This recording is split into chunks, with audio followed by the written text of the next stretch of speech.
같이 한번 설교 제목을 같이 읽습니다. 시작. 천국과 감추인 보화. 자, 오늘은 이제 우리가 겨자씨 비유에 이어서 우리가 이제 감추인 보화의 비유, 누룩 이제 비유, 지난주에 누룩 비유 말씀 나눴죠. 오늘은 이제 감추인 보화에 대한 말씀을 나누겠습니다. 천국은 마치 밭에 감추인 이 보화도 같은데, 어떤 사람이 우연히 밭에서 이 밭을 갈다가 그 보물을 발견하게 된 거죠. 그래서 집에 돌아갔습니다. 그 보물을 다시 묻어놓고요, 집에 돌아가서 너무 이제 놀란 거예요. 너무 기뻐서 그 소유를 다 팔아서 그 밭을 사서 보화를 소유했다라고 하는 말씀입니다. 우리가 이 말씀을 기본적으로 이해하기 위해서는요, 우리가 그 당시에 있었던 이 배경을 좀 알아야 되는데, 아마 예수님이 이 얘기를 할 때 모든 사람들은 고개를 끄덕이면서 야, 이 사람이 참 수지 맞았다라고 할 정도로 보편적인 배경을 가지고 있었다는 것을 알게 됩니다. 당시는 오늘날과 같은 은행이나 어떤 금고, 이러한 안전한 곳이 없었기 때문에 전쟁이 나거나 아니면 전염병이 돌거나 아니면 나라를 잃어버려서 포로로 잡혀갈 때는 상자, 궤나 아니면 항아리 속에다가 보물, 땅 문서라든지 아니면은 귀금속들을 집어넣어서 파묻었던 것입니다. 그러니까 나름대로 좀 깊게 묻었겠죠. 그래서 숨겨진 보화라는 의미가 그것이죠. 자, 그런데 문제는 이 보화를 숨겨둔 사람이 이 전쟁터에 갔거나 아니면은 포로로 끌려간 다음에 소식이 없어진 거예요. 죽음을 당하기도 하고 포로로 끌려가서 그만 거기서 병으로 죽거나 행방불명 되거나 이런 일이 많아지게 된 거죠. 그러니까 그 사이에 뭐죠? 이 보화는 묻힌 대로 사장되어 있고 주인도 또 여러 명이 바뀌는, 어느 때는 10년 후에, 어느 때는 몇십 년 후에, 심지어는 몇백 년 후에야 비로소 보화가, 감추인 보화가 드러나는 일들이 일어났던 것입니다. 자, 오늘 이제 그러다가 어떤 사람에 의해서 발견된 거예요. 이 사람은 소작농 같아요. 자기 밭이 아니에요. 그래서 이 밭을 갈다가 우연치 않게 발견된 것입니다. 자, 우리는요, 오늘 이 말씀을 묵상하면서 여러분이 두 가지의 기본적인 묵상을 우리가 하게 됩니다. 먼저 여러분이 좀 들으시면서, 아니 목사님, 그거는 자기 땅이 아니잖아요.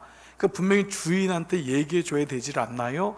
라고 할 수 있을 것입니다. 그러나 이것은 법적으로 누구 땅이냐, 혹은 주인에게 얘기해야 되는 도덕성을 따지기 전에 먼저 오늘 이 말씀에서 주는 의미는 뭐냐 하면, 천국에 바로 가지고 있는 간절함과 긴급성과 절박성이라고 하는 이 메시지입니다. 이 사람이 천국에 가지고 있는 긴급성이 있는 거예요. 도로 묻고 가서 그거를 자기 소유를 다 팔아서 주인에게 얘기해서 그 밭을 산 거예요. 그 주인에게 마땅히 얘기해야 되지만 이건 긴급한 거예요. 너무도 소중한 거예요. 그리고 이것은 또한 절박성이에요. 그래서 우리는 이 같은 질문을 하는 거죠. 나는 무엇이 가장 귀한가? 자, 오늘 예배를 드리는 여러분, 여러분의 무엇이 가장 귀합니까? 제가 여러분에게 물어볼게요. 여러분에게 뭐가 가장 귀하시죠? 그게 여러분의 예배입니다. 내가 가장 귀하게 여기는 것을 가리켜 worship, 배 안에 그 가치가 있는 것. 그러면 그 가장 귀한 것을 얻기 위해 나는 어떤 희생이라도 할 수 있는가? 라는 것이 기본적인 전제로 깔려 있음을 보게 되죠. 자, 또 하나의 우리가 얻게 되는 적용 중에 하나는 이제 다음 주에 묵상하게 될 좋은 진주를 구하는 장사꾼에 대한 비유인데요, 이 비유가 오늘 감추어진 비유와 함께 쌍둥이 비유라고 합니다. 자, 그런데 이 비유는 뭐냐 하면, 좋은 진주를 구하는 장사꾼은 뭐냐 하면 구도자라고 하거든요. seekers, 구도자. 내가 진주를 찾아다니는 거예요. 근데 오늘 비유는 뭐죠? 우연치 않게 그 밭을 갈다가 드러난 거예요. 그래서 여기에서의 포인트는 뭐냐면 우연히, 혹은 뜻하지 않게, 생각지 못하게 라고 하는 단어입니다. 우연히. 우리가 어느 날 우연히 예수님을 알게 될 때가 많아요. 교회가 동네에 있어서 어린 시절에 그 동네 여름 행사에 참석했다가 우연히 거기서 예수님을 만나요. 우연히 고등학교를 갔는데, 우연히 대학교를 갔는데 거기가 미션 스쿨일 줄 누가 알았어요? 아니 군대 갔는데 예수 안 믿는 친구인데, 우리 남자분들 같은 경우 군대 갔더니 요구르트 주고 초코파이 준다고, 주일날 일요일 날은 작업 안 할 수 있으니까 그냥 간 곳인데 거기서 예수님을 만나는 경우가 있어요. 예수 믿지 않는 청년이 예수 믿는 자매랑 교제를 하다가 그 자매의 소원이 교회에 나와주는 거예요. 그래서 우연히 교회에 나갔어. 또 결혼 조건으로 그 아내랑 그 남편이랑 가려고 하니까 교회에 나와야 된다는 조건을 가지고 얘기해서 결혼하다가 그렇게 해서 우연히 예수님을 만나게 된 경우도 있어요. 여러분, 우리 교회가 여기 있는데 어느 분 지나가다가 우연히 들어오고 싶었는데 이 교회에서 은혜를 받는 거예요. 여러분 중에 어린 시절 어머니 뱃속에서부터 다녔던 그런 분도 있을 거예요. 그것도 여러분 우연히 집에 태어났는데 예수 믿는 집에 태어난 거예요. 자, 그런데 보세요. 돌아보니까 이게 우연히가 아니었어요. 하나하나 우리의 눈으로 볼 때는 우연이었는데 하나님의 은혜였던 것입니다. 그래서 우연한 것, 당연한 것 하나도 없습니다. 우리 찬양에 나오잖아요. 그래서 우리가 이런 고백을 하죠. 이걸 가르쳐서 뭐라고 하냐면 하나님의 열심이라고 하는 거예요. 내가 찾지 않았는데 하나님이 일하시는 거예요. 이게 구원의 역사거든요. 그래서 우리는 성경을 볼 때요, 오늘 첫 번째 천국에 대한 이 긴급성과 절박성, 그리고 하나님의 은혜, 하나님의 열심이 이루어지고 있다고 하는 구속사적인 말씀을 통해 보는 것이 이 성경의 은혜요, 풀이요, 묵상이라고 할 수 있는 것입니다. 자, 그렇다면 오늘 예수님은 당시에 이 말씀을, 비유를 듣는 유대인들에게 무엇을 얘기하기 위하였어? 그리고 오늘 이 말씀을 듣는 오늘을 사는 우리에게는 어떤 의미로 이 말씀을 주시려고 천국 비유를 감추인 보화로 얘기하셨을까? 여러분 함께 말씀에 집중하셔서 함께 말씀을 따라가 보시겠습니다. 자, 먼저 어느 사람이 밭에 감추인 보화를 발견했다고 했어요. 그리고 다시 숨겨두고 기뻐해서 돌아가서 자기의 모든 소유를 다 팔아서 그 밭을 샀다고 했는데, 바로 이 사람은 누구일까라는 것입니다. 여러분, 누구일까요? 우리가 말씀을 묵상하면서 이미 배웠지만은 성경 말씀을 묵상할 때 먼저 자기에게로 적용하는 것은 아주 기초적인 것입니다. 교훈적으로 적용할 때가 많습니다. 자기에게로 말씀이 모아지면은 내 한계 때문에 말씀을 교훈적으로 보면은 그 말씀을 결국 따라가지 못하는 나 때문에 말씀 묵상이 멈춰지게 돼요. 그렇기 때문에 모든 비유, 모든 말씀의 주체는 예수 그리스도 하나님이십니다. 바로 예수님이 이 주인, 이 사람인 것을 우리는 알게 되지요. 천국 비유의 주체가 내가 아니라 하나님인 것입니다. 예수 그리스도이신 것입니다. 그래서 오늘 예수님 자신이라는 것을 알 수 있죠. 예수님이 공생애를 시작하시면서 첫 번째 주셨던 메시지가 뭐죠? 마태복음 4장 17절, 회개하라, 천국이 가까이 왔느니라. 여러분, 천국이 가까이 왔다는 것은 지금 오고 있다는 것이 아니라 이미 천국이 임했다, 내가 살고 있는 공간 속에 왔다라고 하는 것을 얘기합니다. 그래서 여기서 이 앵기조라고 하는 임했다, 가까이 왔다라고 하는 것은 직설적 표현으로 현재 완료형의 의미를 가지고 있어요. 여기 이미 온 거예요. 우리가 교회에서 만나기로 했는데 아직 안 보여요? 전화를 한 거예요. 지금 어디야? 그랬더니 뭐라 그러죠? 교회 옆이야, 교회 앞이야. 내가 비록 그 사람을 만나지 못했지만 같은 공간 안에 있음을 말씀할 때 천국이 예수님이 오심으로 우리의 삶의 자리에 온 것이에요. 그래서 천국이라는 단어의 바실레이라는 단어는 뭐냐면은 천국의 주님의 다스림 혹은 주님의 임재라는 의미를 얘기할 때 천국을 의미하는 거죠. 우린 이미 말씀을 통해 알고 있어요. 천국은 공간적인 의미가 아닌 주님이 다스리시는 것, 주님이 함께하면은 어떤 상황에서라도 나는 천국을 경험하고 있고 천국이 이미 내 안에 있다라는 것입니다. 자, 그런데 이 말씀에서 이 사람이 예수님이라는 걸 알 수 있는 사실은 바로 이 사람이 자기의 모든 소유를 다 팔아서 이 밭을 샀다고 하는 것입니다. 이 말씀에서요, 이 소유를 다 판다라고 하는 이 소유라고 하는 건 우리가 흔히 말하는 나의 일부 혹은 돈, 부동산, 집 이런 게 아니라는 것을 알게 됩니다. 이 소유의 히브리적인 원어는 뭐냐, 세굴라라고 하는 말인데, 이 세굴라는 뭐냐 하면은 자기 자신을 의미합니다. 자기 자신. 즉 예수님이, 하나님이 자기 자신을, 이 사람이 자기 자신을 다 팔아서 이 밭을 샀다는 것입니다. 저는 이 말씀에서 이분이 예수님이라는 걸 알 수 있는 것은, 저는 제가 아무리 제 아이를 사랑해도 저를 줄 수는 없습니다. 저를 다 줄 수는 없어요. 아무리 제가 아내를 사랑하고 부모님을 사랑한다 해도 저를 다 팔을 수가 없는 거예요. 근데 자기의 소유를 다 팔아, 자기의 세굴라, 자기 자신을 다 팔아서 그 밭을, 그 보화를 소유하기 위해서 밭을 다 샀다고 하는 것은 바로 십자가 사건을 기억하게 되지요. 여러분, 우리가 잘 알고 있는 말씀 중에 출애굽기 19장 5절 한번 같이 한번 읽을게요. 이 소유가 무엇인지 시작.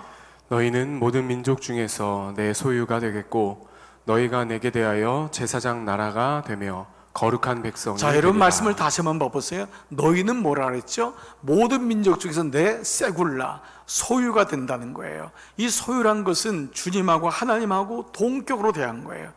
그래서 하나님 뭐라 그러죠? 제사장 나라가 되고, 또 뭐라고 해야죠? 거룩한 백성이.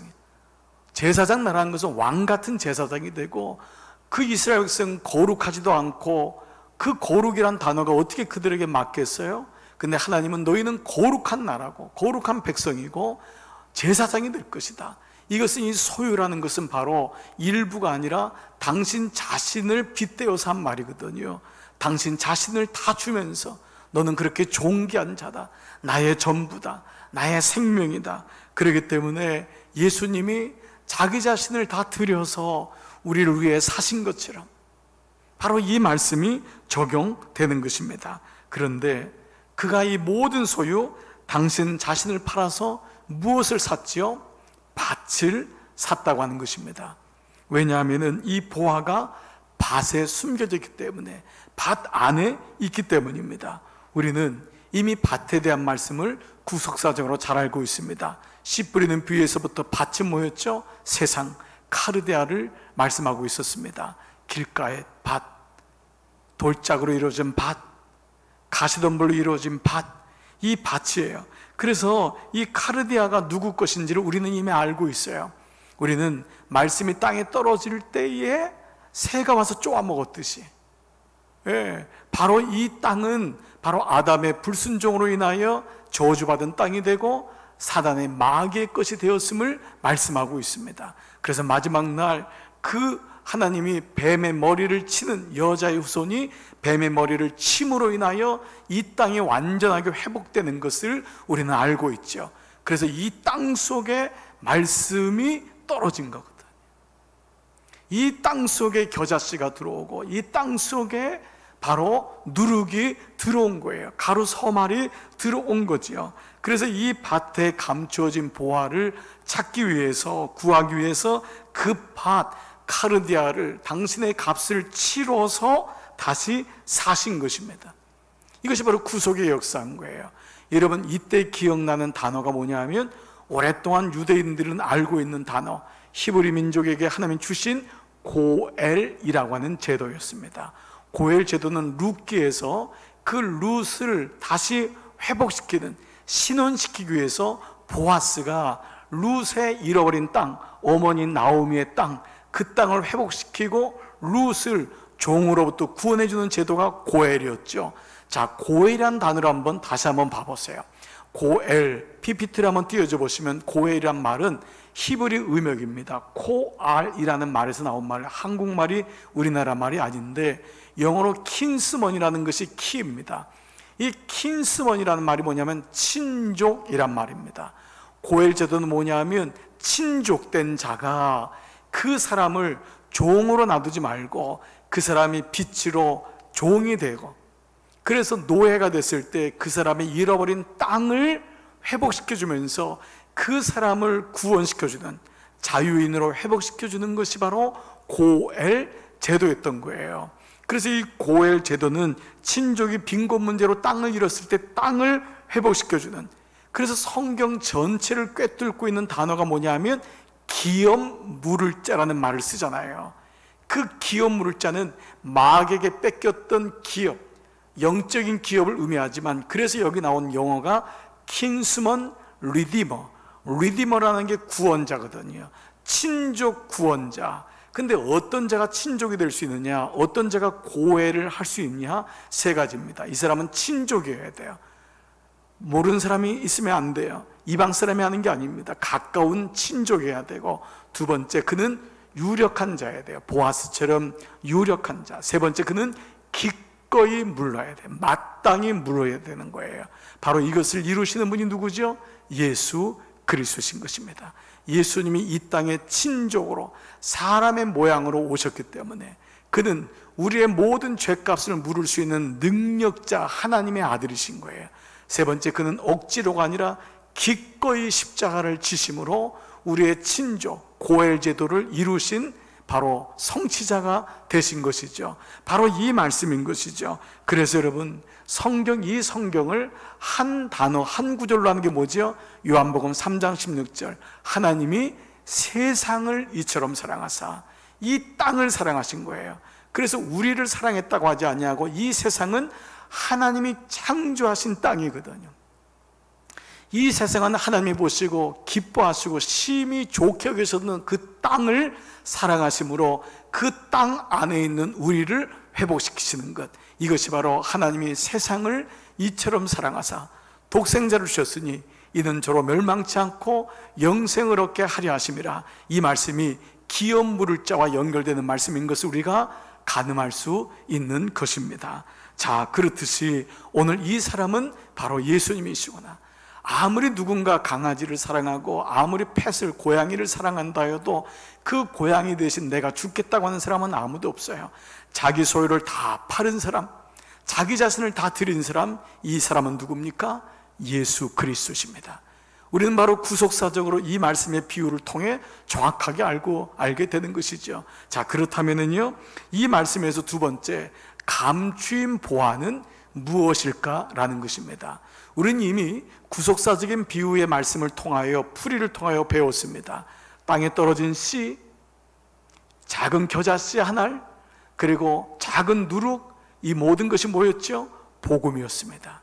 천국 복음. 그 복음이 땅에 떨어진 거예요. 그 작은 겨자씨가, 복음이, 말씀이 떨어져서 새들이 깃들이게 된 것입니다. 그 작은 겨자씨가, 작은 누룩이 오클로스, 그 가난한 사람들 무리 속에 들어가서 그 많은 사람을 부풀려 천국을 이루게 되었다. 완벽한 떡이 되었다. 빵이 되었다. 우리는 이 말씀을 알고 있는 것입니다. 그렇습니다. 당신 자신을 팔아서, 모든 소유를 다 팔아서 우리에게 주신 구원의 복음이죠. 우리가 이것이 복음이라는 것을 알 수 있는 것이 오늘 본문에 두 개나 나와 있는데요. 여러분, 본문이 짧지요. 44절이 첫 번째 뭐로 시작하죠? 천국은 마치 밭의 감추인. 여러분, 성경이 있으시면 성경에다가 감추인의 동그라미를 쳐보세요. 감추인, 보아 같으니 사람이 이를 발견한 후에 숨겨두고 동그라미. 이 두 단어가, 원어가 똑같습니다. 바로 크래프트라고 하는 단어입니다. 자, 숨겨진, 감추인 보아, 숨겨진 보아하고 이 사람이 그걸 숨겼다. 근데 이 단어가, 크래프트가, 지난 주일날 여러분 기억나세요? 누룩 비유할 때 한 여인이 그 작은 누룩을 가루 소말 속에 갖다 넣어 라고 하는 갖다 넣어가 그냥 섞다란 단어를 쓰지 않고 예수님이 숨겨 넣어, 보이지 않는 거예요. 숨겨 놓으신 거예요. 그래서 오늘도 이 복음은 감추어진 보화 같다. 그리고 그 보화가 얼마나 귀한지 다른 사람에게 빼앗길까 봐 그것을 다시 땅에 묻어서 숨겨 놓았다가 다 크래프트예요. 그래서 마태복음 13장에서 예수님이 아주 중요한 말씀을 하시죠. 자, 35절 같이 읽을게요. 시작. 내가 입을 열어 비유로 말하고 창세부터 감추인 것, 것을, 이게 바로 크래프트, 감추인 것을 드러내는 것이 바로 이 사람이잖아요. 예수님의 역할이 뭐냐 하면 감추인 것, 그 숨겨진 것을 드러내리라. 이 말씀이 바로 그 가루 소말 속에 누룩을 갖다 넣은 감추인, 그리고 씨도 보이지 않잖아요. 숨겨진 거잖아요. 그리고 오늘 이 말씀 속에서도 바로 보화가 드러난 것이 아니라 감추어진 거예요. 실제로 이 보화는 감추어진 것이기 때문에 이 주인도 이 땅을 겉모습으로만 본 거예요. 사람을 겉으로만 보고 우리 그 사람의 존귀함을 모를 때가 얼마나 많이 있어요. 우리도 마찬가지입니다. 살면서 귀한 거를 못 봐요. 이게 인생의 눈입니다. 그런데 하물며 복음을 알겠습니까? 하나님의 귀한 구속의 역사를 모르는 거예요. 주인도 몰랐고 이 사람도 발견하기 전까지 몰랐던 거예요. 근데 얼마나 이것을 발견하고 기뻤는지, 기뻐하며라고 하는 단어인데요, 이건 그냥 좋아한다, 행복한다라는 것이 아니라 영어 성경에도 exciting이라고 나와 있어요. 흥분한 거예요. 최상의 기쁨이에요. 그 가난 속에서, 전쟁 속에서 그저 남의 땅을 일구는 그 소작 농인에게 보화가 발견됐을 때 얼마나 기뻐하겠어요. 이것을 복음을 발견한 자의 기쁨인 거예요. 세상에 어떤 것과 비길 수 없는 예수님 발견한 다음에 그 기쁨. 그래서 예수님도 이 천국의 가치가, 비밀이 아무에게나 드러난 것이 아니다. 오늘 마태복음 13장 11절에 이렇게 말씀하시죠. 자, 같이 여러분 읽어요. 시작. 대답하여 가라사대 천국의 비밀을 아는 것이 너희에게는 허락되었으나 너희에게는 저희에게는 아니 아니 되었나니. 되었나니. 너희는 누구지요? 제자들. 예수님과 붙어있는 제자들에게는 천국의 비밀이 드러나기 시작하는 거예요. 주님이 지금 드러내고 있잖아요. 그런데 저희에게는 아니니라. 누구지요? 예수님 바깥에 있는 사람, 율법이 전부인 줄 알고 있는 사람, 하나님에 대해서 관심조차 없이 세상의 보화에만 빠져있는 그들에게는 천국의 비밀을 얘기해도 알 수가 없는 것입니다. 자, 그렇다면 이 숨겨진, 감추어진 보화를 예수님 뭐라고 했냐면 창세로부터 감추인 것이라고 했단 말이에요. 우리가 성경을 구속사적으로 보는 것, 교훈적으로 보지 아니하고 구속사적으로 보는 것은 구약은 신약의 그림자요, 신약은 구약의 성취라고 하는 이 말씀을 통해 본다면 창세로부터 하나님이 이 그림자를 우리에게 주셨음을 알 수 있게 되고요, 구약의 이 감추어진 보화에 대한 말씀이 어디 있을까 우리는 궁금증과 그 말씀을 유추해 볼 수 있습니다. 흥미롭게도 놀랍게도 오늘 여기 감추어진 보화라고 하는 크래프트, 그리고 보화, 우리는 보화라는 말이 보통 보물 혹은 보석, 그 영어에도 treasure 이런 말로 나와 있지만요, 이 말의 원어는요 그 말이 아니라 데사우로라고 하는 뜻인데 이 말은 궤 혹은 상자란 말입니다. 즉 보물궤인 거예요. 즉 이 사람들은 이 말씀의 배경을 알고 있기 때문에 밭을 일구는 사람이 곡괭이를 가지고 삽을 가지고 이 밭을 일구는데 척 걸리는 거예요. 정거렁 걸리는 거예요. 이게 뭐죠? 그 당시 이 사람들은 이걸 알고 있었던 거예요. 그 안에 궤가 있었다는 것을 알고 있었던 거예요. 그래서 보화를 발견했단 말을 궤, 사람들은 그 궤 안에다가 바로 이 데사우로 안에다가 문서를 넣고 각종 진귀한 보물들을 다 집어넣은 거예요. 자, 그러면 이 말씀에서 이 데사우로, 궤라고 하는 것이 구약에 나온 말씀이 세 가지가 있습니다. 여러분이 잘 아는 첫 번째 노아의 방주입니다. 노아의 방주라고 하는 이 방주라는 단어는 우리나라로 하는 방주, 배라는 의미로 나와 있지만 이 말의 원어 뭐냐면 테바입니다. 테바가 뭐냐면 상자예요. 궤예요. 노아 궤, 테바. 근데 여러분 혹시 기억하세요? 여러분 모세의 아버지인 아므람하고 어머니 요게벳이 아기 모세를 넣은 것이 뭐지요? 갈대 상자. 그 상자가 바로 테바입니다. 그래서 노아 방주의 노아의 방주 배와 갈대 상자가 똑같은 테바, 궤인 거예요. 거기다 여러분 알다시피 물이 들어오지 않도록 역청을 바르잖아요. 자, 그래서 물이 흘러가는데 넘은 거예요. 그런데 이 노아 방주와 갈대 상자의 공통점은 뭐죠? 동력이 없다라는 거예요. 내가 노를 저어서 내가 목적한 데 가는 것이 아니라 전적인 하나님의 은혜로만이 가야 되는, 하나님께 맡겨야 되는 것이 바로 궤 안에 있다는 것이에요. 이게 보석이요, 이게 보화인데 이 두 가지의 공통점이 뭐죠? 하나님의 구원하심이잖아요. 노아 방주를 통하여 다 죽어가는 인류 속에서 하나님이 다시 시작하시는 거예요. 그리고 갈대상자 모세를 구원해서 출애굽의 역사를 이루시는 하나님, 바로 둘 다 구원에 대한 메시지예요. 그러면 교회가 세 가지라고 말씀을 드렸는데, 그러면 마지막 한 가지 뭘까요? 여러분, 하나님이 출애굽한 다음에 모세를 통하여 출애굽시키죠. 가나안 땅에 들어가면서 하나님이 지으라고 한 곳이 있습니다. 뭐죠? 그렇습니다. 성막입니다. 성막은 세로 50m, 가로 25m밖에 되지 않는데, 그 성막에 어떻게 그 크신 하나님이 들어갈 수 있겠어요? 근데 하나님은 그것을 표본적으로 상징적으로 내가 너희와 임재한다라고 하는 하나님의 나라의 모형을 보여주신 거예요. 예수님이 이 땅에 오신 것처럼 구약에서 하나님이 이 땅에 오신 것을 성막을 통해 보여주셨는데, 그 성막은 세 가지의 구조잖아요. 문을 열고 들어가면 마당 뜰, 우리가 예배 드릴 때 뜰만 밟지 말자 하는 것은 어디로 들어가야 되죠? 성소로 들어간다. 근데 성소에서 한 단계 더 들어가는 게 뭐죠? 지성소인 것입니다. 여러분이 교회를 보면은 교회도 똑같습니다. 교회 안에는 로비가 있죠. 우리 교회도 성전문을 나가면 로비가 있습니다. 그리고 성전문을 열고 들어오면 성전이 있습니다. 그리고 여러분, 이 성전 안에 올라가면 강대상이 있고 뒤에 성경을 놓고 옛날에는 그것도 등불을 켜놨던 그것이 뭐죠? 지성소를 보여주고 있습니다. 예수님 당시까지 바로 성소와 지성소 사이에 뭐가 있었죠? 휘장이, 휘막이 있었던 거예요. 그 휘장이 예수님의 죽으심으로 인하 이제는 찢어짐으로 누구든지 들어와서, 목사인 저만 아니라 여러분 모두가, 장로님, 권사님, 집사님 올라와서 기도하고 찬양할 수 있는 그런 곳이 됐는데, 그 지성소 안에 있는, 지성소는 거룩한 곳 중에 거룩한 곳. 근데 지성소의 원어의 가장 중요한 뜻이 뭐냐면 숨겨진 곳입니다. 지성소가 바로 가장 거룩한 곳, 성전 안쪽에 있는 곳, 숨겨진 곳, 깊은 곳이라는 의미, the most holiest, the most, 가장 거룩한 곳.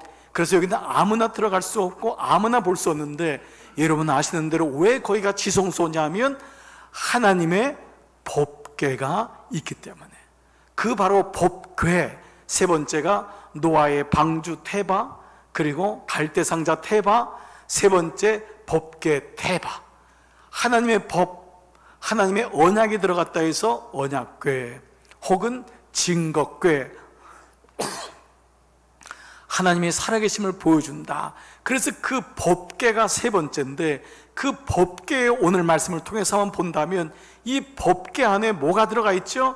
세 가지 보물이 들어가 있습니다. 숨겨진 보물이죠. 아무도 볼 수 없는 보물. 그 안에 숨겨진 보화가 세 가지 들어있는데, 첫 번째가 뭐죠? 바로 만나입니다. 이런 만나는 뭐였죠? 그야말로 만나는 웬 떡이라는 뜻을 가지고 있습니다. What is that? What is that? 이게 뭐지?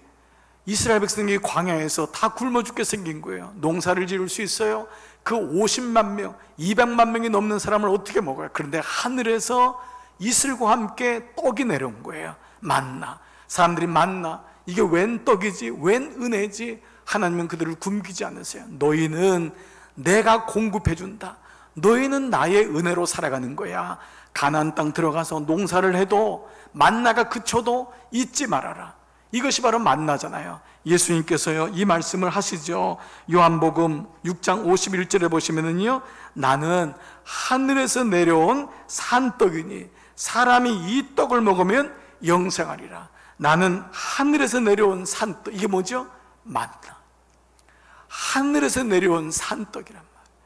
너희 광야에서 내가 너희를 먹이신 하나님처럼 나는 비로소 하늘에서 내려온 산떡이니 이 떡을 먹으면 영생하리라. 근데 이 만나를 누가 먹을 수 있느냐? 이 보화를 누가 발견하느냐? 여러분, 이것을 사도 요한이 반모섬에서 계시록 2장 17절에서 이렇게 말씀해요. 같이 한번 읽을까요? 시작. 귀 있는 자는 성령이 교회에게 하시는 말씀을 들을지어다. 이기는 그에게는 내가 뭐죠? 감추었던 만나를 주고. 감추었던 만나. 이미 구약에 나왔던 이 말씀이 계시록에서 요한은 감추었던 만나, 너희가 이 땅의 모든 고난과 환경과 역경과 그 어려움을 이기는 자에게는 예수 그리스도를 붙드는 자에게는 감추었던 만나, 하나님의 공급하신 그 은혜를 주겠다라고 말씀하고 있어요. 사랑하는 여러분, 이 시간 여러분에게 한번 여쭤보겠습니다. 여러분에게 있어서는 여러분은 이 감추인 보화를 발견하셨나요? 이 만나가 감추인 보화라는 것 알고 계신가요? 여러분에겐 웬떡이신 하나님의 은혜를 여러분은 알고 계시나요? 이 보화를 아시나요? 이 보화가 여러분에겐 발견됐나요? 한순간도 잊지 마십시오. 여러분의 땀과 여러분의 노력과 애씀이 있지만 그것으로 사는 것이 인생이 아님을, 우리가 만약 그렇다면 세상 사람들하고 뭐가 다릅니까? 첫 번째, 하나님의 임재를 상징하는 그 궤 안에 그 숨겨진 보화, 그 대사우로 안에는 첫 번째 만나가 있었다는 것. 두 번째는 대사우로 그 보화 궤 안에 뭐가 있었죠? 아론의 쌍난 지팡이가 있었습니다.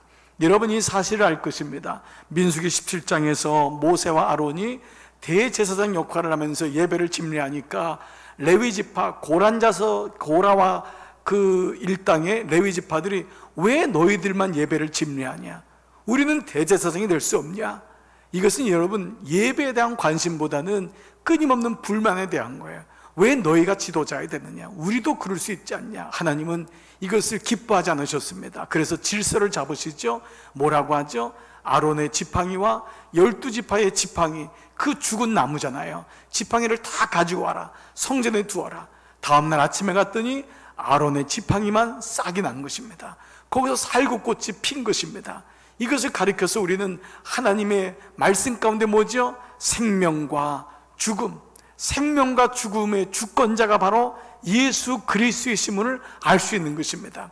아론과 모세가 대제사장이듯이 예수 그리스도만이 영원한 대제사장 되어서 우리의 생명과 우리의 삶의 문제를 주님이 책임져 주시는, 여러분, 우리가 예수 믿는 사람은 태어날 때도 기도하면서 성전에서 이 아이를 봉헌하잖아요. 처음 나왔을 때 우리가 이 땅에서 생명을 다할 때도 예배 드리면서 하나님이 주권자가 됨을 고백하는 것처럼 생명과 죽음의 주권자가 하나님이심을, 두 번째, 이것이 보화임을, 오늘 많은 사람들이 내가 산다고 생각합니다. 이 땅을 살면 죽음이 끝이라고 생각합니다. 그럴까요? 그래서 예수님은요, 복음 중에 복음, 로마서에서요 이렇게 말씀해요. 로마서 6장 9절 다 같이 한번 읽어볼까요? 시작. 이는 그리스도께서 죽은 자 가운데서 살아나셨음에 다시 죽지 아니하시고 사망이 다시 그를 주장하지 못할 줄을 알미로다. 주님이 부활하신 거예요. 생명이 여기서 끝나는 것이 아니에요. 세상 사람들은 죽으면 끝이지, 아닙니다. 잠시 갔다가 죽음이 끝인 하나님, 이 사람에게 어떻게 하나님은 영원이라고 하는 것을 꿈꾸겠을까요? 그래서 우리는 생명과 죽음이 주님께 있음을, 이것이 우리에게는 너무너무 놀라운 보화인 것입니다. 여러분, 저와 여러분은 살다가 몸이 노화되면 죽습니다. 그러면 끝날까요? 모든 인생의 두려움은 이것입니다.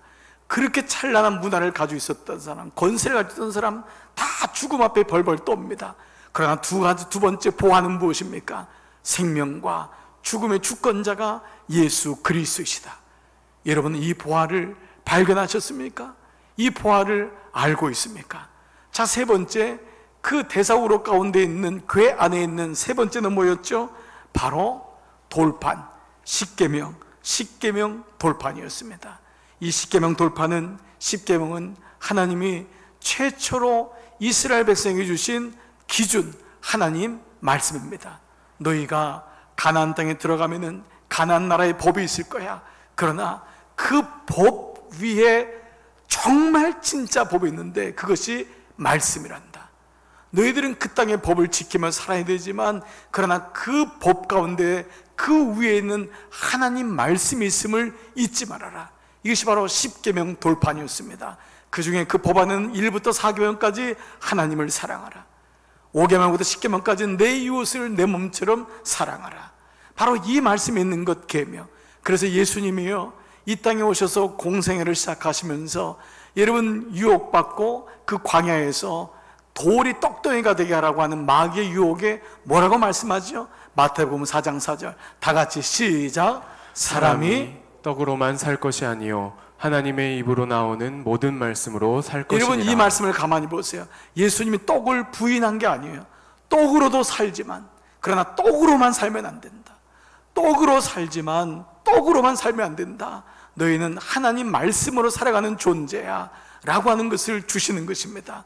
그러면 우리는 구약에 이 말씀이 50일이 된 다음에 시내산에서 출애굽한 다음에 6월절 사건이 있은 다음에 50일 만에 시내산에서 말씀을 주신 것이, 신약에서는 예수님이 어린 양의 피로 십자가에 죽으신 다음에 이미 오순절이 이름에 성령을 주셔서 교회가 탄생한 것처럼 세 번째 보화는 뭐죠? 말씀과 성령을 주시는, 바로 이것이 우리에게 주시는 보화라는 것입니다. 여러분은 이 보화를 아시나요? 이 보화를 발견하셨나요? 매 순간마다 말씀을 기억하고 말씀대로 살고, 우리 교회가 이렇게 끝까지 말씀을 고집하고 말씀 묵상하는 교회가 되기 위해서 몸부림치고, 여러분은 한 분 한 분에게 말씀을 풀어주는 이유가 무엇입니까? 말씀으로 살아가는 것, 이것이 숨겨진 보화이기 때문입니다. 이것이 없으면 세상 보화에 눈이 멀어서 살게 된다는 것을 말씀하고 있습니다. 그렇습니다. 이 숨겨진 보화는 무엇입니까? 그 노아의 방주, 갈대상자, 하나님의 법궤 안에 담겨있는 예수 그리스도 복음인 것입니다. 그러나 동시에 우리가 마지막으로 한 가지 더 묵상하는 것은, 이 복음과 동시에 복음으로 나아진 저와 여러분, 복음으로 탄생한 저와 여러분, 복음으로 거듭난 저와 여러분이 바로 이 감추어진 보화인 것입니다. 고린도후서 4장 15절에서 사도 바울은 이렇게 말해요. 같이 한번 읽을게요. 시작. 그리스도 안에서 1만 스승이 있으되 아버지는 많지 아니하니 그리스도 예수 안에서 내가 복음으로써 너희를 낳았습니다. 복음으로 너희를 낳았다. 그래서 너희는 내 거야. 너희는 하나님의 것이야. 예수님의 것이야. 우리는 이 숨겨진 보화가 복음인 것과 동시에 복음으로 거듭난 나, 복음으로 살아가는 나라는 사실을 알게 되는 것입니다. 예수님을 알게 되면 우리는 내가 땅에 감추어진 존재라는 것을 알게 됩니다. 그래서 세상에 때로는 잘 몰라요. 사람들은 드러난 것을 가지고 보니까요. 근데 비로소 그 예수님을 알게 되니까 내가 땅속에 감추어진 진짜 보물이었구나, 내가 누군지를 알게 되는 거예요. 종이었고 그저 세상 살다가 죽는 존재고 마귀의 자녀로 그냥 살다가 끝나는 거지, 그게 아니었어요. 내가 하나님의 아들이었구나, 하나님의 딸이었구나, 내가 누군지를 깨닫게 되는 거예요. 내가 숨겨진 보화였구나. 세상 사람들은 내 비밀을 알지 못하지만 내 안에 예수님이 오시기 때문에, 이것을 바울은 너희 안에 성령이 거하심으로 너희가 성전인 것을 알지 못하느냐. 성전은 눈에 보이는 성전만이 아니라 예수님이 너희 안에 있으면 너희가 성전인 것을 알지 못하느냐. 내가 바로 그러한 존귀한 보화가 된 것입니다. 제가 우리 청년들이나 우리 학생부랑 설교할 때 이런 예화를 들 때가 참 많이 있습니다. 지갑에서 5만 원짜리를 꺼내서 5만 원짜리를 막 구깁니다. 그리고 때로는 침도 뱉어봅니다. 그리고 땅에다가 밟습니다. 그리고 아이들한테 얘기합니다. 자, 구기면 이게 얼마짜리니? 애들이 5만 원짜리라고 합니다. 제가 침을 뱉습니다. 이래도 땅에 구겨져도 그래도 5만 원짜리야? 그렇다고 합니다. 그러면 제가 그 가운데를 찢습니다. 애들이 깜짝 놀랍니다. 이래도 5만 원짜리야? 그러니까 그 중에 똑똑한 아이들은 목사님 은행에 갖다 주면 똑같이 받습니다. 5만 원짜리입니다. 얘기합니다. 우리 인생이 이 땅에 숨겨져 있고, 때로 짓밟히고, 때로 멸시함을 당하기도 하고, 눈물로 아픔을 경험해도 결국은 내가 누군지를 알 때만이, 그때만이 비로소 하나님의 사랑을 깨닫는 이치와 마찬가지입니다. 내가 누군지를 비로소 알게 되는 것입니다. 너는 존귀한 자야, 너는 귀한 자야. 어느 부모님이 자식을 위해서 늘 기도하는데 아이가 스스로가 버려진 자래요. 자기는 재수가 없고 자기는 이 땅에 태어난지 모르겠대요. 근데 그 아버지가 늘 기도할 때마다 너는 존귀한 자야, 하나님 이 존귀한 아들을 받아주세요. 근데 그 아이 마음속에 다른 아버지의 말은 다 잊어버렸는데 귀하다고 하는 말, 내 아버지는, 내 어머니는 나를 귀하다고 여겼어. 이게 탕자의 비유 아닙니까?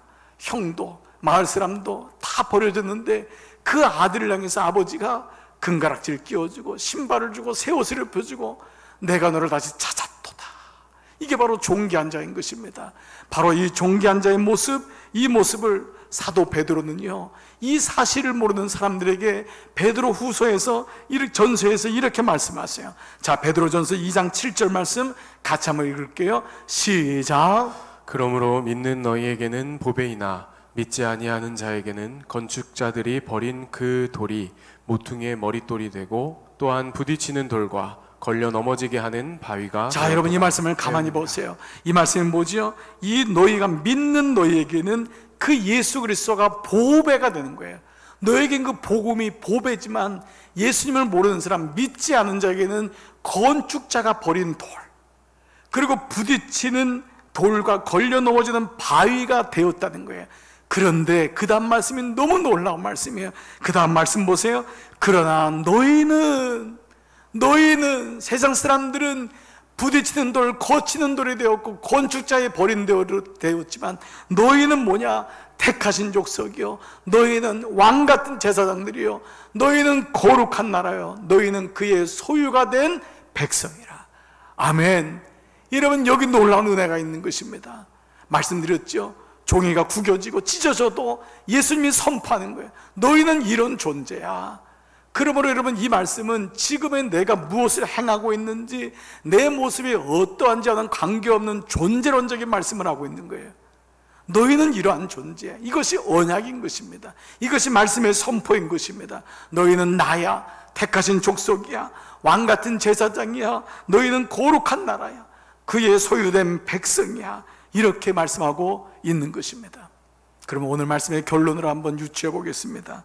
그렇다면 이렇듯 숨겨진 보화가 복음이며 숨겨진 보화가 그 복음으로 거듭난 나라면은 나는 이 말씀이 나에게 어떻게 적용돼야 될까요?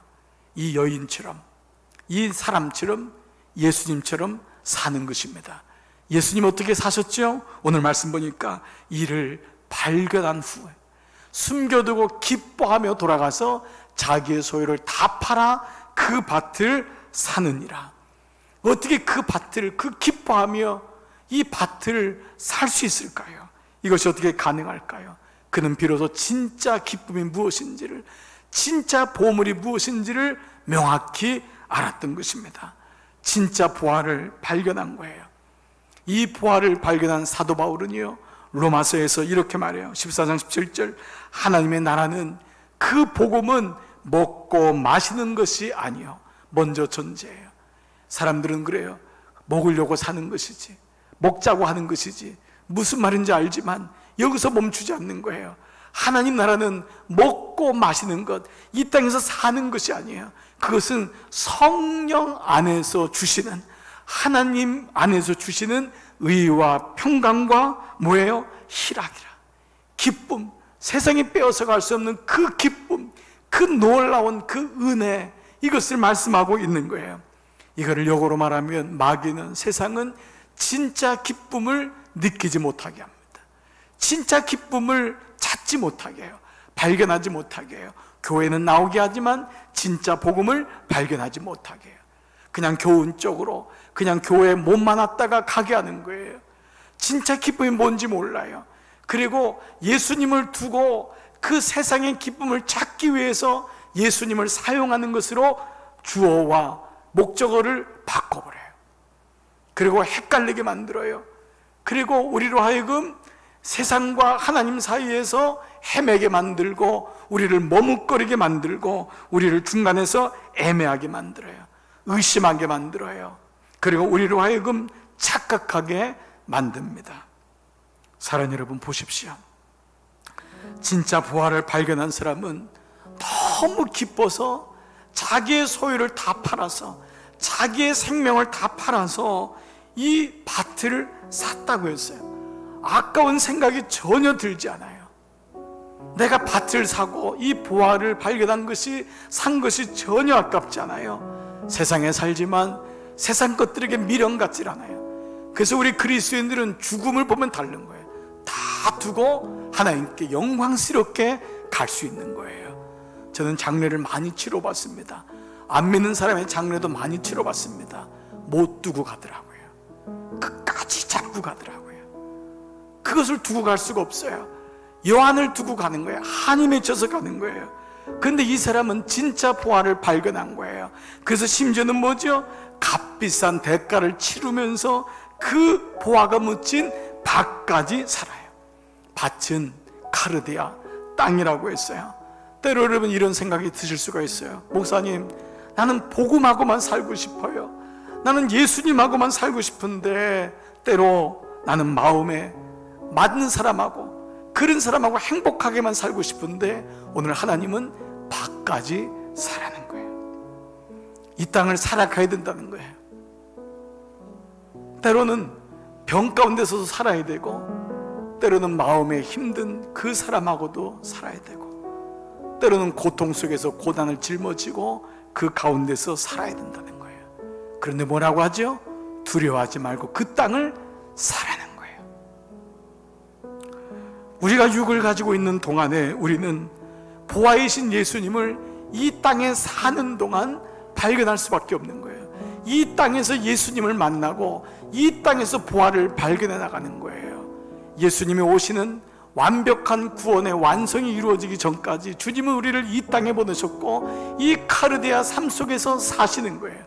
그러나 마침내 영원한 그 나라가 회복되면은 하나님이 이 세상을 이처럼 사랑하사에 그 말씀이 회복이 되는 것입니다.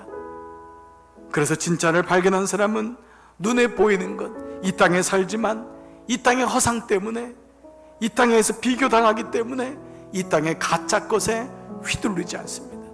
때로 육을 가지고 있어서 마음이 빼앗기기도 하고 때로는 마음이 흔들리기도 하지만 이내 돌아옵니다. 바로 이것이 회개한 자, 말씀을 가진 자가 가는 특권입니다. 우리는 육이에요. 그래서 마음을 뺏길 수 있어요. 때로 거기다 마음을 쏟을 때가 있어요. 그러나 예배를 통해서 하나님이 진짜 보화가 무엇인지를 날마다 알게 하십니다. 그래서 오늘 우리가 예배를 드리는 이유가 여기 있는 것입니다. 예배가 없으면 분간을 못합니다. 예배가 없으면 분별이 안 됩니다. 세상에 드러난 보화가 진짜인 줄 아는 것입니다. 그러나 예배를 통해 그 예수님이 감추시고 드러내게 하신다고 하는 그 보화를 붙들고 살아가는 만나와 아론의 쌍난 지팡이와 그리고 십계명의 돌판이 내 안에 영원한 생명의 보화임을 날마다 기억하며 가는 것입니다. 사랑하는 여러분, 베드로 사도가 너희는 택하신 족속이요 왕같은 제사장이요 또 거룩한 나라요 그의 소유된 백성이니라고 말씀하신 다음에 그 다음 구절이 뭐라고 했냐? 이것이 바로 우리의 삶의 목적이 되는 것입니다. 다 같이 한번 크게 한번 읽어보겠습니다. 시작. 이는 너희를 어두운 데서 불러내어 그의 기이한 빛에 들어가게 하신 이의 아름다운 덕을 선포하게 하려 하심이라. 여러분 보세요. 그분이 어두운 데서 우리를 불러내요. 너희가 숨겨졌지만 두려워하지 마라.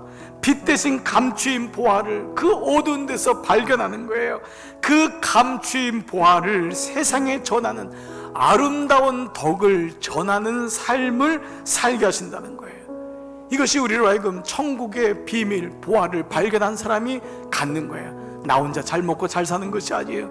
그 보화를 통하여 그 복음을 모든 사람에게 전하게 하려 하심이라. 어두운 데서 너를 불러낸 것은 그 귀한 빛을 모든 사람에게 귀한 빛을 모든 사람에게 아름다운 덕을 선포하게 하려 하심이라. 그렇습니다. 정말 문제는 프라브람, 문제는요 세상이나 사람이 아닙니다. 문제는 그 복음을 발견했냐 발견하지 못했냐, 그 보화를 소유했냐 소유하지 못했냐가 문제인 것입니다. 세상도 지나가고 사람도 지나갑니다. 그러나 그 보화를 발견한 사람은 기뻐하며 삽니다. 그 보화를 발견한 사람은 자기의 생명을 다 팔아 거기에 목숨을 걸고 마침내 영원한 구원까지 이르게 되는 것입니다. 오늘 다 파는 것 내가 팔지 않더라도 우리는 생명이 다하는 그날 우리는 다 팔게 됩니다. 내가 예수 그리스도께 팔 것인지 아니면 빼앗기고 다 죽어갈 것인지 오늘 이 말씀을 통해 나의 모든 소유를 다 팔아 천국을 사는 자, 무엇 때문에? 예수 그리스도 복음 때문에. 그 복음을 기이한 빛을 기이한 덕을 온 세상에 전파하는 자, 바로 이것이 오늘 우리의 모습인 것입니다. 사랑하는 여러분, 여러분을 축복합니다. 이 땅에 어려운 때를 지나고 있지만 여러분은 이 감추어진 보화를 이미 발견한 자인 줄 믿습니다. 그리고 소유한 자로 한 걸음 더 나가셔서 끝까지 이 보화를 소유하시고 주님 앞에 가는 그날까지 승리하시기를 주님의 이름으로 축복합니다. 이번 한 주 있는 초소가 예배 초소가 되시고 말씀을 계속 반복적으로 들으시면서 말씀으로 충만하게 되셔서 만나, 아론의 쌍난 지팡이, 돌판 십자가, 이것이 내 안에 있음을 날마다 기억하며 승리하는 여러분 모두 되시기를 주님의 이름으로 축복합니다. 아멘. 여러분 있는 곳에서 한번 다 이 시간 자리에서 일어나시겠습니다. 우리 같이 일어나시죠. 함께 다 일어나셔서 우리 찬양할 때요, 선한 능력으로, 이 찬양은 우리 교회가 셧다운 되었던 2번 동안 셧다운 될 때마다 불렀던 찬양입니다. 저는 이 가정에서 여러분 이 찬양을 들을 때마다 여러분에게 하나님의 일하신 거, 하나님의 은혜가 더 갑절로 임하기를 축복합니다. 우리 한번 이 찬양 있는 곳에서 마음껏 하나님 앞에 고백하며 나가겠습니다. 그 선하님의 고요히 감사하여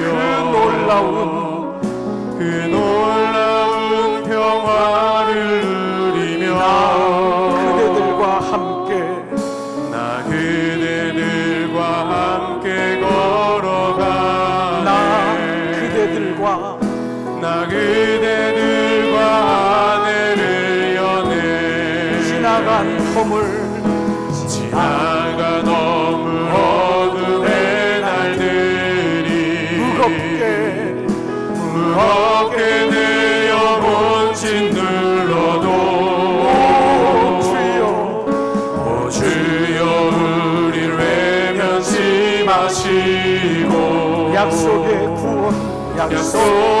구원을 이루소서. 그 선하님이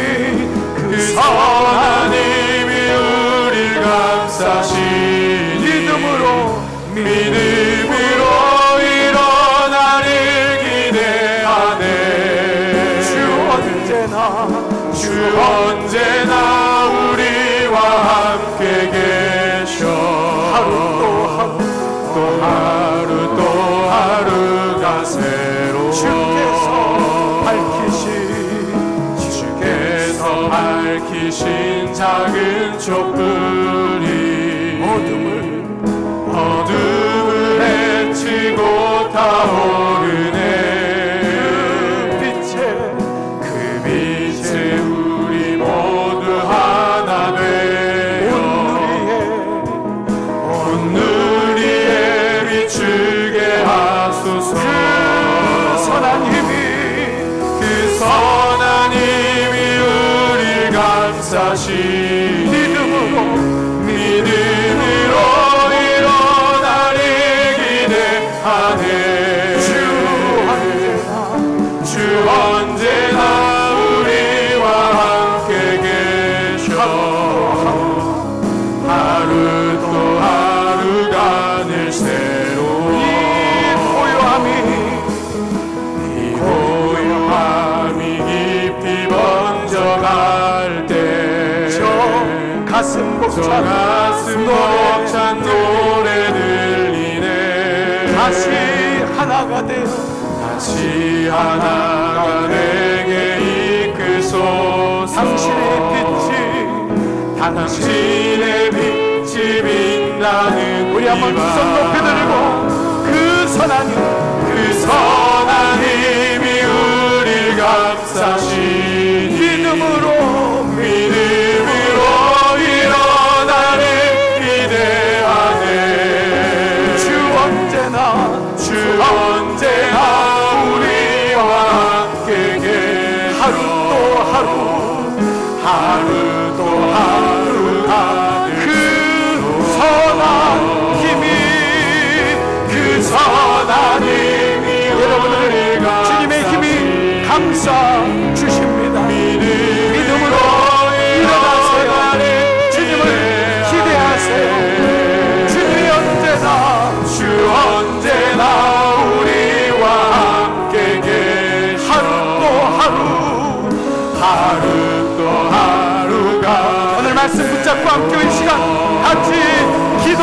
앞에 나갑니다. 아버지 감사합니다. 아버지 감사합니다. 선하님이 우리 종들을 감싸주셔서 붙잡아 주셔서 믿음으로 일어나게 하여 주시옵소서. 아버지 감추어진 보화입니다. 땅에 밭에 감추어진 보화를 내가 발견하게 하시니 감사합니다. 아버지 그 궤안에 있는 구원의 역사를 깨닫게 하심을 감사합니다. 아버지 그 놀라운 은혜, 하나님의 은혜, 그 하나님의 만나의 은혜, 삶과 죽음의 문제, 그리고 하나님 영원하신 말씀과 성령의 그 감추어진 보화가 내 안에와 아버지 밭을 사라 이 땅에서 고난받고 이 땅이 어려울지라도 밭을 사세요. 그 밭도 함께 사. 이 땅에 주님 오시는 그날까지, 주님 부르시는 그날까지 밭도 사. 그 안에 있는 복은 이 땅에서 주님을 바라보고 이 땅에 살지만 주님을 의지하며 살아가는 놀라운 은혜가 종들 가운데 있게 하여 주시옵소서. 두려워하지 말고 밭을 사라. 두려워하지 말고 밭을 사라. 그 안에 보복이 있도다. 그 안에 예수 그리스도의 보화, 놀라운 보화가 있음을 기억하게 하여 주시고, 드러난 보화 때문에 마음의 기쁨을 잃지 말게 하시고, 온전히 예수 그리스도 그리고 복음으로 나은 나 주님 붙잡고 살아가는 우리 모두에게 도와주시옵소서. 주님을 찬양합니다. 주님을 송축합니다. 주님 영광 받으시옵소서. 오 주님, 예배드리는 모든 종들에게 축복의 영으로 선한 능력으로 감싸 주시옵소서. 그 선하님이 우리를 감싸시니, 그 선하님이 우리를 감싸시니, 여러분 믿음으로 일어나서 주님 내가 기대합니다. 주 언제나 우리와 함께 계셔. 하루 또 하루가 늘 새로워. 두 손 높이 든 채로 기도할 때에 아버지, 사랑하는 종들의 두 손을 꼭 잡아주십시오. 하나님, 지치고 힘들고 세상에 드러난 보화를 쫓다가 하나님 우리가 절망하고 넘어지고 쓰러질 때가 많은데, 그때마다 이 두 손 꼭 붙잡아 주시고 일으켜 주시기를 원합니다. 숨겨진 그 보화, 예수 그리스도 안에 모든 것이 있음을 기억하고 나의 모든 소유를 다 팔아 나는 이 복음을 삽니다. 예수 그리스도를 삽니다. 동시에 우리 사랑하는 종들은 이 세상에 묻혀진 보화입니다. 주님, 세상은 나를 알지 못하지만 주님은 나에게 말씀하십니다. 너는 존귀한 나의 아들이란다. 존귀한 내 딸이란다. 내가 너를 나의 값을 주고 피를 주고 몸을 들여 샀단다. 아버지, 이 놀라운 보화, 사랑하는 종들 위에 주님의 은혜가 넘쳐 종들이 두려울지라도 밭도 사기를 원합니다. 사야 됨을 말씀합니다.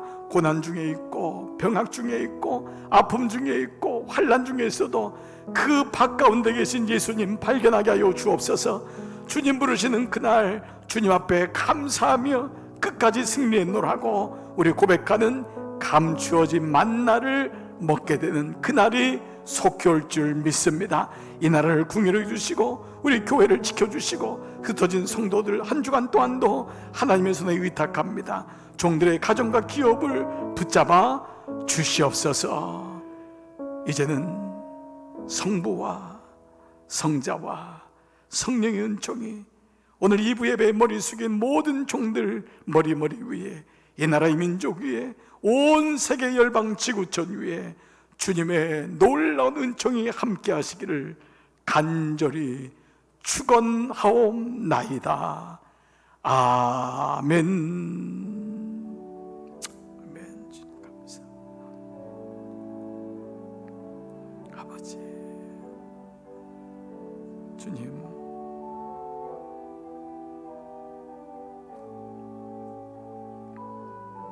아버지, 주님 아시죠? 주님 감사합니다. 아버지, 꼭 붙잡아 주세요. 일으켜 주세요. 말씀해 주세요.